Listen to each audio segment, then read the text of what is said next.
2024 का ये अंतिम कालखंड चल रहा है।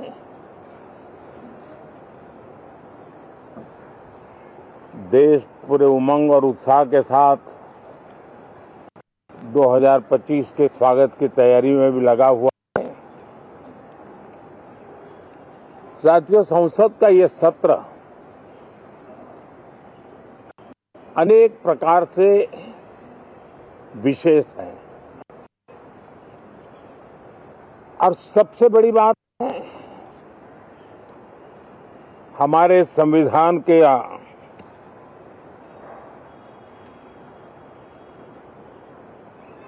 75 साल की यात्रा,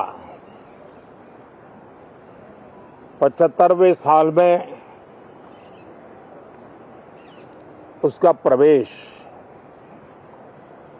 ये अपने आप में लोकतंत्र के लिए एक बहुत ही उज्जवल अवसर है। और कल संविधान सदन में सब मिलकर के इस संविधान के 75वें वर्ष की उसके उत्सव की मिलकर के शुरुआत करेंगे।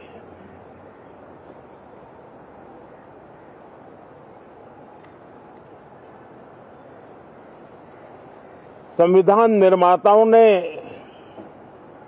संविधान निर्माण करते समय एक एक बिंदु पर बहुत विस्तार से बहस की है और तब जाकर के ऐसा उत्तम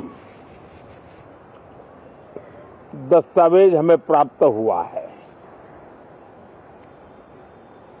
और उसके एक महत्वपूर्ण इकाई है हमारी संसद। हमारे सांसद भी और हमारी संसद भी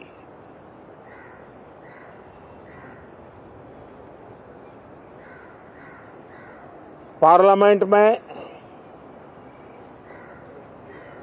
स्वस्थ चर्चा हो,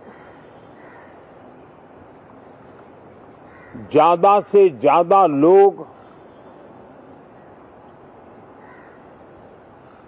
चर्चा में अपना योगदान दें। दुर्भाग्य से कुछ लोगों ने अपने राजनीतिक स्वार्थ के लिए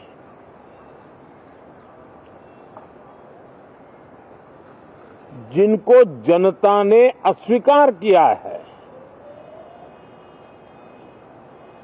वे संसद को भी मुट्ठी भर लोगों के हुड़दंगबाजी से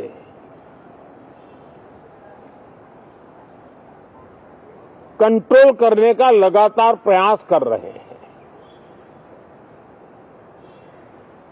उनका अपना मकसद तो संसद की गतिविधि को रोकने से ज्यादा सफल नहीं होता है और देश की जनता उनके सारे व्यवहारों को काउंट करती है और जब समय आता है तो सजा भी देती है।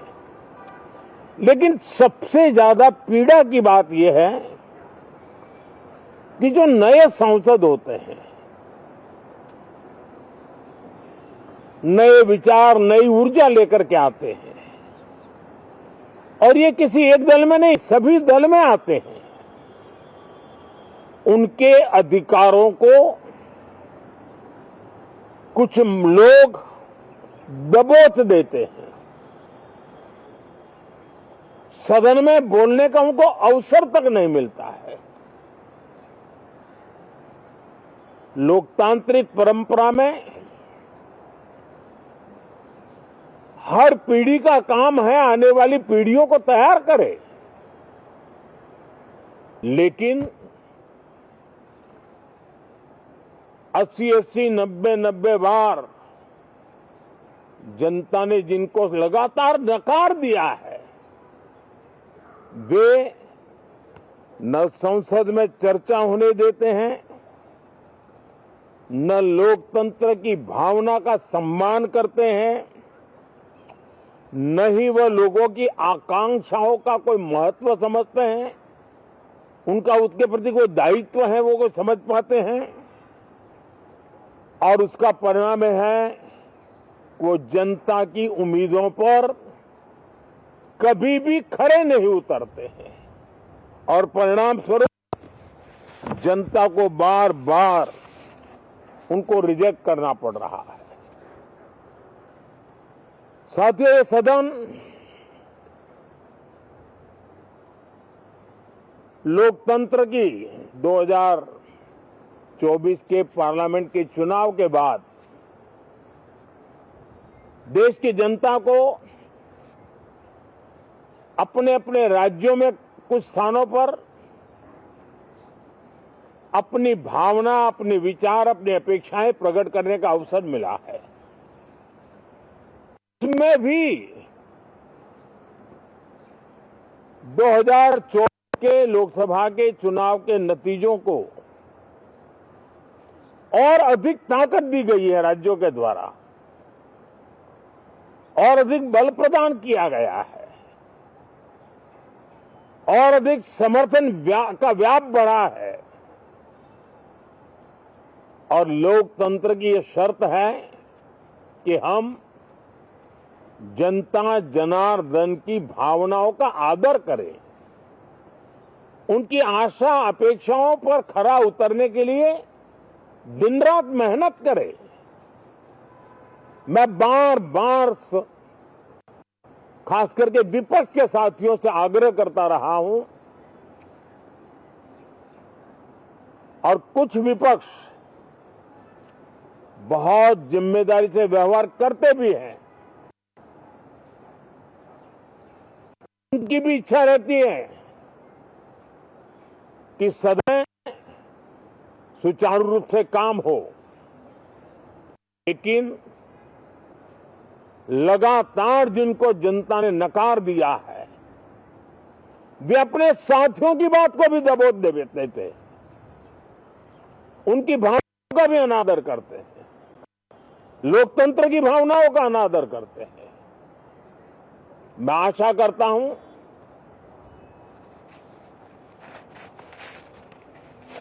कि हमारे नए साथियों को अवसर मिले। सभी दल में नए साथी हैं, उनके पास नए विचार है, भारत को आगे ले जाने के लिए नई नई कल्पनाएं हैं और आज विश्व भारत की तरफ बहुत आशा भरी नजर से देख रहा है। तब हम संसद का समय का उपयोग वैश्विक स्तर पर भी भारत के आज जो सम्मान बढ़ा है, उनका अपना मकसद तो संसद की गतिविधि को रोकने से ज्यादा सफल नहीं होता है और देश की जनता उनके सारे व्यवहारों को काउंट करती है और जब समय आता है तो सजा भी देती है। लेकिन सबसे ज्यादा पीड़ा की बात यह है कि जो नए सांसद होते हैं, जनता जनार्दन की इन भावनाओं पर खरा उतरना ही पड़ेगा। समय की मांग है को कुछ लोग दबोच देते हैं, सदन में बोलने का उनको अवसर तक नहीं मिलता है। लोकतांत्रिक परंपरा में हर पीढ़ी का काम है आने वाली पीढ़ियों को तैयार करे, लेकिन 80-80, 90-90 बार जनता ने जिनको लगातार नकार दिया है, वे न संसद में चर्चा होने देते हैं, न लोकतंत्र की भावना का सम्मान करते हैं, न ही वह लोगों की आकांक्षाओं का कोई महत्व समझते हैं, उनका उसके प्रति कोई दायित्व है वो कोई समझ पाते हैं। और उसका परिणाम है वो जनता की उम्मीदों पर कभी भी खरे नहीं उतरते हैं और परिणाम स्वरूप जनता को बार बार उनको रिजेक्ट करना पड़ रहा है। साथियों, ये सदन लोकतंत्र की 2024 के पार्लियामेंट के चुनाव के बाद देश की जनता को अपने अपने राज्यों में कुछ स्थानों पर अपनी भावना, अपने विचार, अपनी अपेक्षाएं प्रकट करने का अवसर मिला है। उसमें भी 2024 के लोकसभा के चुनाव के नतीजों को और अधिक ताकत दी गई है राज्यों के द्वारा और अधिक बल प्रदान किया गया है और अधिक समर्थन का व्याप बढ़ा है।